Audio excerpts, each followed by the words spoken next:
Hello everyone, my name is Prince, also known as Prince the Builder, and in this first YouTube video of mine I want to share a very unique and special way of priming your figures using Elmer's glue. Now the particular feature of Elmer's glue in priming figures is that it works more successful at plastic and foam, simply because the bond between these two types of materials is stronger than working with metal or aluminum. Now, I just want to simply, very briefly introduce you to and run you through the different type of purposes and things that Elmer's glue can do when priming figures. And I also want to show you the things that it cannot do with several sizes and materials of figures and models. First of all, I want to introduce to you Mr. 72nd scale guy here.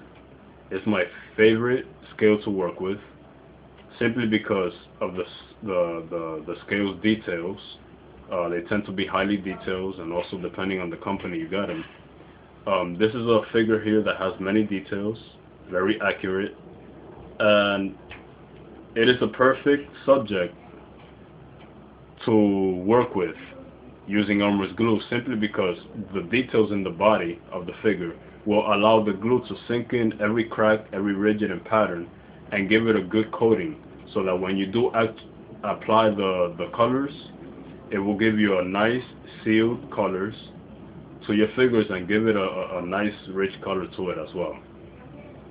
Now, working with larger models such as this one, 72nd scale castle tower, unlike this 72nd scale figure, the patterns on this tower are larger than the figure itself.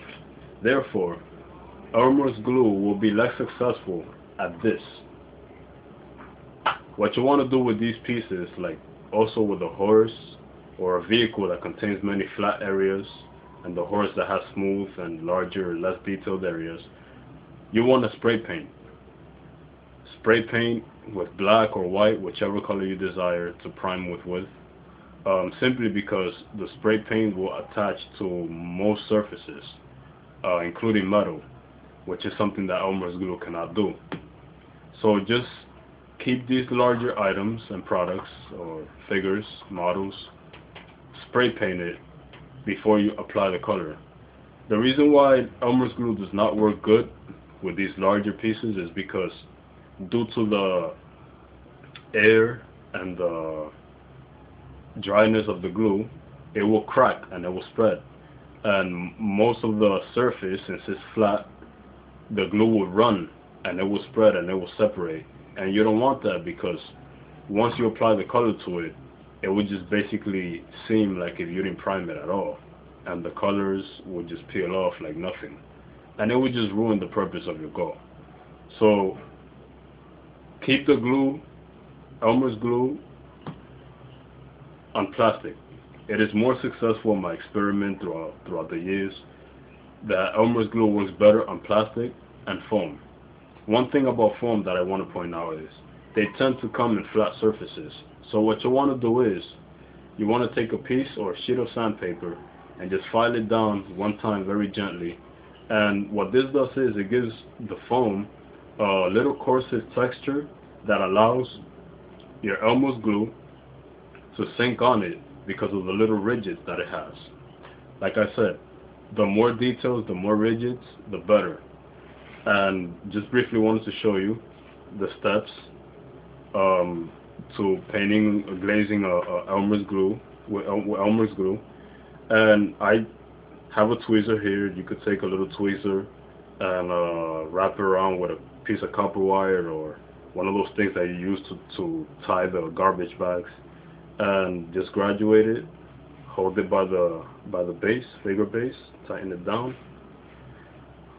You open your Elmer's glue, and with a brush, you just dip the brush in the Elmer's glue, and you just start glazing the figure up and down, up and down. Keep it gentle, don't do it too hard because it will just mess up and cover the details. You want to like Make sure it goes through every detail, through everything. My suggestion will be start with a specific body part and work your way down or work your way up. Don't start with the arms and then go to the other arm and then go to the head, because you might get confused and you might glaze it again. And by not adding another coating of glue, it just might peel the first one.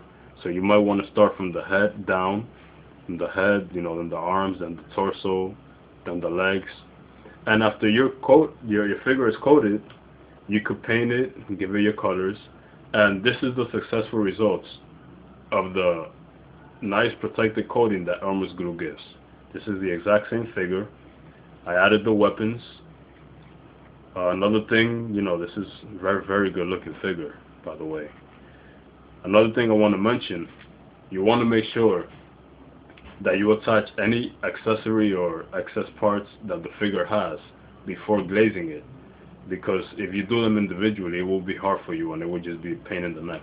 So if it has weapons or different body parts, attach them all first, like I did with this one, glaze it, and then give it your final colors, and you will have a successful piece.